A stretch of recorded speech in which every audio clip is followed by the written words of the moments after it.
Thank you for joining me today. This is Whitney with the Yoga Art Space Studio, and today's practice is Yoga for Self-Empowerment.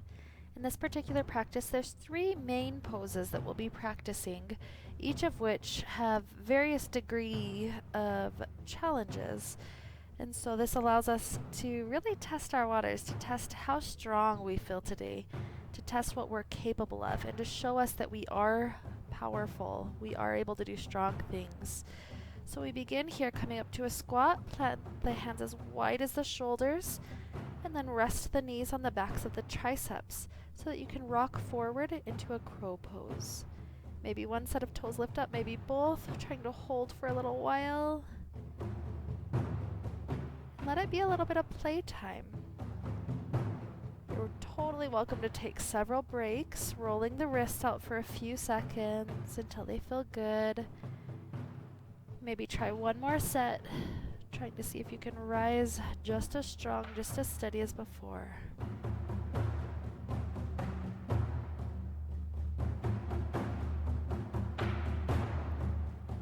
And when you're finished, let yourself rest down, giving the wrists several more seconds just to have a nice break.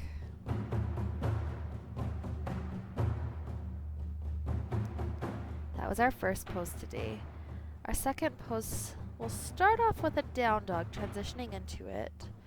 Letting the hips lift high, hamstrings starting to stretch.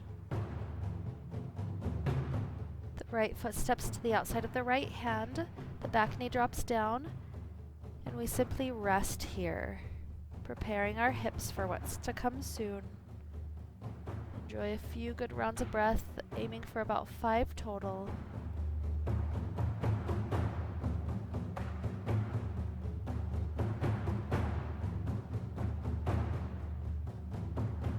Lifting up the back knee, step the front foot back into down dog, and then left foot will step forward to outside of left hand. Take about that same 5 breaths, helping the hips open here.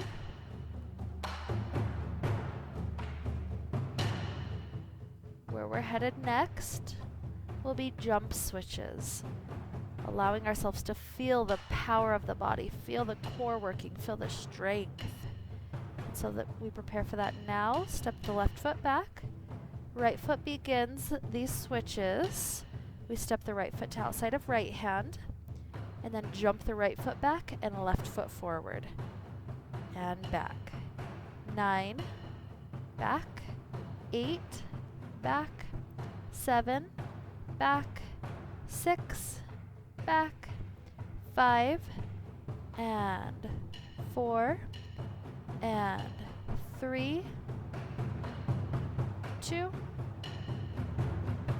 1. Jump the right foot forward again. Stay. Left knee drops down.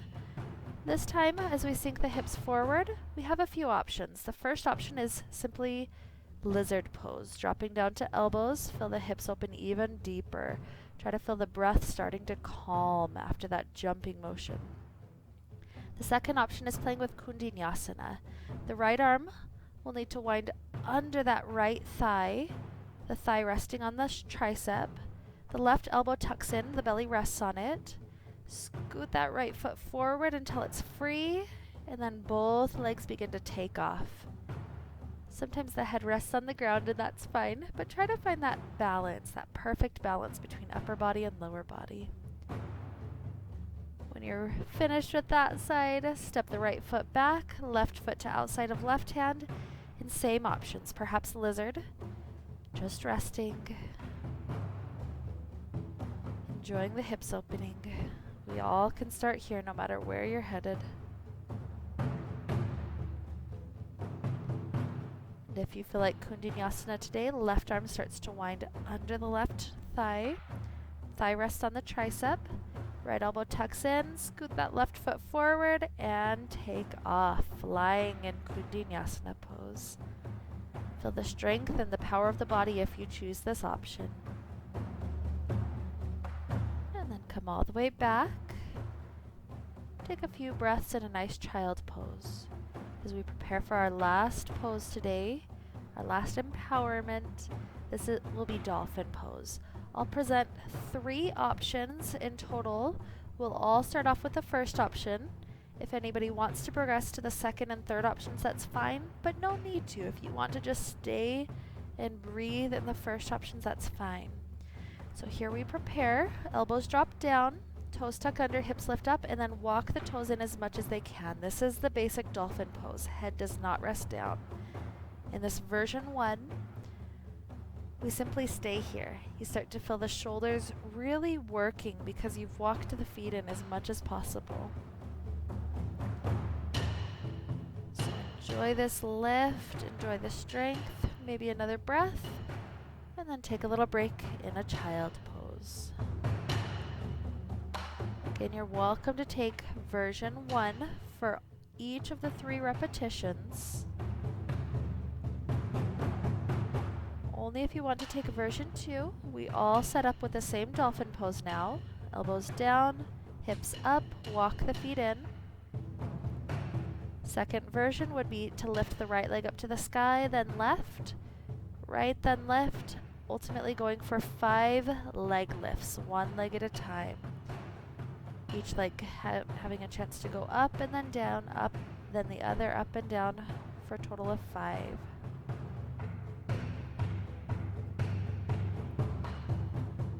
Finish all 5, or if you took that version 1, take a rest now. We'll start talking about version 3, but we won't head there quite yet. For version 3, instead of just lifting the leg, it would be a little hop with the lift. You swing it up with momentum. So, begin to take dolphin pose. Elbows down, knees lift, walk in. Version 1 is fine, version 2 is fine, or version 3, start to take your little hop switches. Right and left, right and left. Again, a total of 5, or as much as the body's happy with today.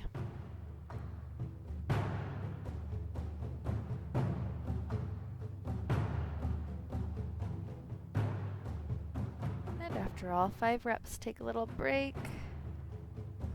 Roll all the way onto your back for a moment with Shavasana. Stay in this Shavasana for as much time as you have today. Feel the heart calm.